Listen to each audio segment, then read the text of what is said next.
जुनैद तानिया से शदीद खफा हो चुका है। वो उसको कहता है कि तुम्हारी इन हरकतों की वजह से लोगों की ज़िंदगियां वबाल हो रही हैं। और देखो, ऐसा ना हो कि तुम्हें कहीं किसी की बद्दुआ ना लग जाए। अगर ऐसा हो गया तो तुम्हारे पास क्या बचेगा। देखो, ये हरकतें छोड़ दो। ये बिल्कुल भी ठीक नहीं है जो कुछ तुम करना चाह रही हो। जिस पर आप देखेंगे कि वो कहती है कि आखिर मैंने ऐसा क्या किया। अगर उसके अपने ही ऐसे नसीब हैं तो इन सब बातों में मेरा क्या कसूर है। मेरा इसमें कोई भी कसूर नहीं है। सारा कुछ किया धरा उस लड़की का अपना ही है। यानी कि जो कुछ वो करना चाह रही है सब कुछ उसकी ही मर्जी और रजामंदी से हो रहा है, क्योंकि वो अपने आप को बदलना ही नहीं चाहती। पता नहीं आप लोग ये बात क्यों मान नहीं रहे कि असल में उसी में ही गलती है। लेकिन आ जाकर घुमा फिरा कर बात सिर्फ और सिर्फ मेरे ऊपर आ जाती है। मुझे तो इस चीज़ की समझ नहीं आई कि आप लोगों ने मुझे समझ क्या रखा है। हर वक्त कोई ना कोई नया तमाशा, नया फैसला और नई बात लेके बैठ जाते हैं कि मैंने ही सब कुछ किया है। हालांकि इन सब बातों में मेरी कोई भी गलती नहीं है। जुनैद कहता है कि मैं बड़े अच्छे तरीके से जान चुका हूँ कि किसकी कहाँ गलती है और कहाँ नहीं है।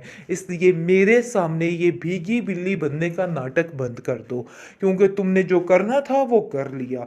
अब तुम और कुछ नहीं करोगी, और अगर तुमने किया कुछ तो मुझसे बुरा कोई भी नहीं होगा। जिस पर वो कहती है कि आप लोगों को जो इल्ज़ामात लगाने हैं आप मुझ पर लगा सकते हैं। खैर, अब छोड़िए इन बातों को। मुझे तो समझ नहीं आ रही कि आखिर क्या करना चाहिए इन लोगों का। वो जाकर अपनी सास से कहती है कि देखिए, आपके बेटे ने हर बात मेरे ऊपर डाल दी है। मुझे तो समझ नहीं आ रही कि मेरा इन सब बातों में क्या कसूर है। मैंने तो आपका कभी बुरा नहीं चाहा, लेकिन फिर भी आपके घर वाले मुझे तस्लीम नहीं करते। घर वालों की तो बात अलहदा है, आपका बेटा ही इस बात को तस्लीम नहीं कर रहा कि मैं आपके लिए फ़ायदेमंद हूँ। नहीं, आप किस चीज़ का दिखावा कर रही हो इस घर में। इस घर में तुम्हारी कोई भी जगह नहीं है, और चाहते हुए भी तुम अपनी जगह इधर नहीं बना सकती हो। देखो, अगर कोई फ़र्क उधर आ जाता। असल बात तो ये है कि ऐसा ना हो कि तुम जुनैद की बातों में लग के अपने आप को बड़ी महारानी तस्वर करने लग जाओ। तुम्हारा ये रवैया बिल्कुल गलत है। जिस पर आप देखेंगे कि तानिया कहती है कि आप बिल्कुल ठीक कह रही हैं। ये लड़की बिल्कुल नहीं बदलने वाली और पता नहीं क्या क्या करेगी। आप इसके हाथ से सारे इख्तियारात ले लीजिए, क्योंकि मुझे नहीं लगता कि कोई मामला ठीक है। ऐसा लग रहा है कि सब कुछ गलत होने जा रहा है। यानी कि तानिया बुरे तरीके से दिमाग भर रही है अपनी सास का, और कहती है कि बात कीजिए दादी जान से कि सारे इख्तियारात उससे ले लिए जाएं, क्योंकि मुझे नहीं लगता कि कोई भी मामला ठीक है। जिस पर आप देखेंगे कि नयाब कहती है कि मैंने कौन से आप लोगों के इख्तियारात को छेड़ा है। मैंने तो कभी किसी चीज़ का नाजायज़ फ़ायदा नहीं उठाया है। अरे, एक बात की थी सीधी सी, लेकिन आप लोगों ने तो उस बात का तमाशा ही बना के रख दिया। ऐसी तो कोई बात है ही नहीं थी। लेकिन आप देखेंगे कि वो मानने को तैयार ही नहीं। जावियार कहता है कि कोई ना कोई ऐसी बात तो ज़रूर है, लेकिन इतनी पुरानी हमारी मुलाजमा झूठ कैसे बोल सकती है। तुमने ज़रूर कुछ किया होगा। मुझे पहले दिन से ही शक था कि तुम ये हरकतें करोगी, और देखो आज वही हुआ है। तुमने वही कर दिखाया जिस चीज़ का हमें डर था। जिस पर वो कहती है, मेरा यकीन माने, लोगों की बातों में आके आप अपने आप को इस तरह से क्यों ख़राब कर रहे हैं। मैंने कुछ भी नहीं किया, आपको मेरी इस बात पर यकीन करना होगा। लेकिन निगार कहती है कि वो मेरा बेटा है और मेरी ही बात पे यकीन करेगा। देखो, तुम्हारी हैसियत नहीं है इस घर में रहने की, और इसीलिए समझाती थी। इस किस्म की लड़कियां इसी तरह के काम करते हैं, लेकिन तुम्हें अपनी माँ की बात समझ देखो, नहीं इन सब चालाकियों से कुछ भी हासिल नहीं होने वाला। ये बात तो तय है कि आप जो कुछ मर्जी कर लो, लेकिन ऐसा वैसा कुछ नहीं होगा। जो उसकी हैसियत है वो उसकी हैसियत ही रहने वाली है। खैर, आप देखेंगे कि नयाब काफ़ी ज़्यादा परेशान है।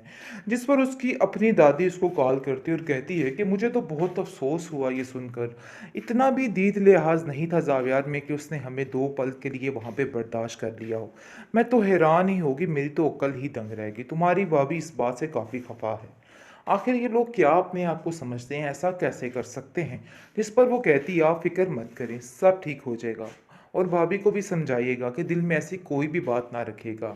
खैर, आप देखेंगे कि हर तरीके से नयाब हर चीज़ को हैंडल करने की कोशिश करती है, लेकिन बेसूद कुछ भी उसको हासिल नहीं होता है। जो वो अच्छा करने की कोशिश करती है उसके बरक्स हो जाता है और उल्ट हो जाता है। इसलिए वो काफ़ी परेशान हो जाती है। लेकिन घर में उसकी दादी की तबीयत दिन ब दिन काफ़ी बिगड़ती जा रही है और ख़राब होती जा रही है। ज़ाहिर सी बात है, हर वक्त वो नायाब की टेंशन ले लेके पागल हो रही है और बार बार यही कह रही है कि अगर मैंने उसकी तरबियत में थोड़ा चालाकपन ले आती तो ऐसा ना होता। आज जिस तरह वो धक्के खा रही है, ऐसे नहीं होना था। खैर, आप देखेंगे कि नायाब जो है वो दादी से कहती है कि सारे ठीक ही तो कह रहे हैं, आप सारी जिम्मेदारियां हर चीज़ अपने होल्ड में रखें या फिर तानिया को दे दीजिए। वो वाकई में मुझसे बहुत ज़्यादा काबिल है और वो हर चीज़ को बड़े अच्छे तरीके से संभालेगी। आगे से वो कहती है कि ये बात तुमने तय नहीं करनी है, ये बात मैंने तय करनी है और मैंने कर ली है। जो जिसका हक है उसको ज़रूर मिलेगा। देखो, किसी के साथ इधर नाइंसाफ़ी नहीं हो रही है, तुम्हें परेशान होने की कोई भी ज़रूरत नहीं। यानी कि पूरे तरीके से उसको तसल्ली दी जा रही है कि तुम इन सब बातों की टेंशन ना लो। हालांकि बीचन जानती हैं कि सारा कुछ वो लोगों के कहने पे कर रही है। यानी कि दिन दिन ब दिन जो उसके बदतर से बदतर हालात होते जा रहे हैं, उसको देख कर उसके मद्देनज़र वो ये सारी बातें कर रही है। लेकिन आप देखेंगे कि वो उसको समझाने की कोशिश करती है कि तुम बिला वजह परेशान मत हो, ये लोगों का काम है बोलना और ये लोग बोलते रहेंगे, इसलिए मज़ीद इन सब लोगों की टेंशन नहीं लेनी है। खैर, आप देखेंगे कि जुवेरिया कहती है कि इस बात का बदला तो मैं लेकर ही रहूंगी इससे, इसने जो जो कुछ मेरे साथ किया है इन सब चीज़ों में इसकी गलती है। लेकिन जावेर कहता है कि एक बात मैं आपको बताता चलूं कि वो जो तुम्हारा रिश्ता ख़त्म हुआ था उसकी वजह ये बेचारी नायाब नहीं थी, बल्कि तुम खुद थी। आगे से आप देखेंगे कि वो अपने भाई से उलझ पड़ती है और कहती है कि आखिर आप भी उसकी ज़ुबान बोलने लग चुके हैं। ये बात तो तय है और ये बात हमें समझ आ रही है।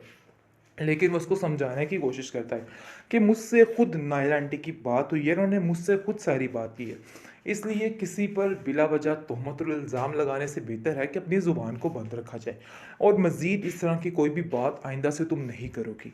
चाहे जो कुछ भी है उसका एक हक है इस घर में और तुम्हें ये बात समझनी होगी। आप लोग इस बात को समझने की तरफ नहीं जा रहे हैं। लेकिन जैसे ही उसका दिमाग अच्छे रास्ते पर, अच्छे ट्रैक पर चलता है, साथ ही तानिया और निगार कुछ ना कुछ ऐसा कर देती हैं कि सारा मामला उल्ट हो जाता है और कुछ समझ भी नहीं आती किसी को। खैर, आप देखेंगे कि दादी समझाती है नायाब को कि नायाब तुम परेशान मत हो, देख लेना तुम्हारा जो मुकाम है वो मैं तुम्हें दिलवा कर ही रहूँगी। चाहे ये लोग लाख कोशिशें कर ले उसके बावजूद भी इनको कुछ हासिल नहीं होने वाला, ये बात तो तय है। लेकिन आप देखेंगे कि फ़िलहाल जो मामलात जा रहे हैं उनकी वजह से बेचारी नायाब काफ़ी परेशान है और वो समझ रही है कि बहुत मुश्किल है ये सब कुछ करना, क्योंकि उसको खुद समझ नहीं आ रही है। लेकिन वो इस चीज़ को लेके चलती है और सबकी बातों पर यकीन करती है। यानी कि जैसे जुनैद उसको अपनी बहनों की तरह ट्रीट करके उसका बता रहा है कि तुम्हें थोड़ी चालाकी और होशियारी दिखानी है और उसकी काफ़ी ज़्यादा हर चीज़ में मदद कर रहा है। ये बात उसके लिए काफ़ी ज़्यादा मददगार साबित हो रही है।